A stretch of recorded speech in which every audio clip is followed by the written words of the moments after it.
حضرت ابراہیم علیہ السلام کی عادت یہ تھی کہ مہمان کے بغیر کھانا نہیں کھاتے تھے. اور یہ بات ذہن میں رکھو کہ جو کھانا مہمان کے ساتھ کھایا جاتا ہے اس کا حساب نہیں ہوگا، چاہے وہ پرتکلف ہی کیوں نہ ہو. تو جب بھی بھوک ستاتی تو کسی شخص کو ڈھونڈ کے لے آتے اور اس کے ساتھ دسترخوان پہ بیٹھ کے کھانا کھاتے.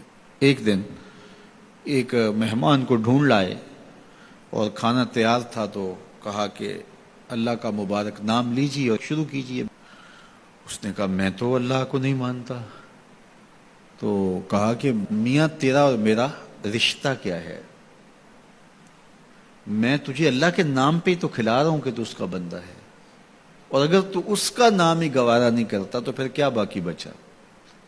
اس نے کہا روٹی کے چند لقموں کے لیے میں اپنے بت سے بے وفائی نہیں کر سکتا. میں بتوں کا پجاری ہوں اور مجھے بھوک بھی لگی ہے، لیکن میں اپنے بتوں سے بے وفائی نہیں کر سکتا.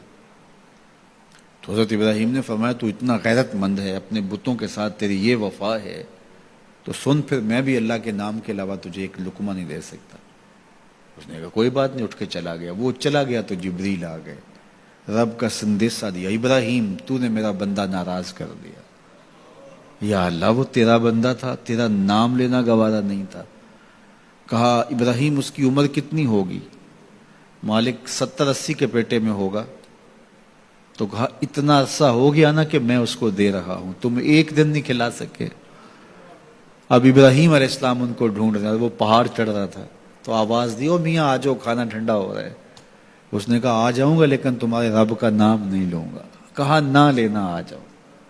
آیا دسترخوان پہ بیٹھا، کھانا شروع ہوا تو کہنے لگا کہ پہلے تو بڑے غصے میں تھے، جلال میں تھے کہ رب کا نام نہیں لوگے تو کھانا نہیں دوں گا. ایک دم تبدیلی کیسے آ گئی؟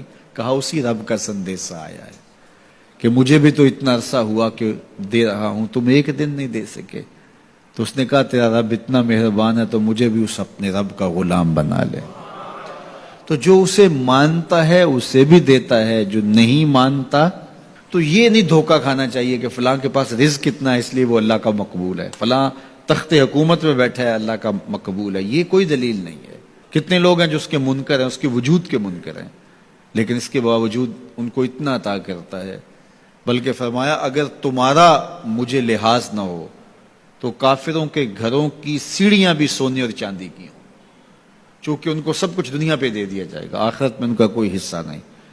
لیکن مسلمان کہیں گے ہم تو پھر مار ہی دیے گئے. تو تمہاری دل جوئی مقصود ہے، تمہارا لحاظ ہے، ورنہ ہم ان کو اتنا دیں کہ ان کے گھروں کی سیڑھیاں بھی سونے اور چاندی کی ہوں. یہ فرعون جو تھا جس نے خدائی کا دعویٰ کیا، بلکہ کہا آنا ربکم الاعلی، میں تمہارا بڑا رب ہوں، اور اپنی پرستش کرواتا تھا. ساری زندگی کوئی بیماری تو دور کی بات ہے اس کے سر میں درد بھی نہیں ہوا تھا. رزق اللہ اسے بھی دیتا ہے جس سے وہ پیار کرتا ہے، اسے بھی دیتا ہے جس سے وہ پیار نہیں کرتا. وہ صرف رب المومنین نہیں ہے، وہ رب العالمین ہے. صرف مومنوں کا رب نہیں ہے، وہ تمام جہانوں کا رب ہے. لیکن دین صرف اسے دیتا ہے جس سے وہ پیار کرتا ہے، جس سے وہ محبت کرتا ہے. یہ بات ذہن میں رکھیے گا کہ اللہ کی محبت کی دلیل یہ ہے کہ آپ کو دین دے دیا گیا.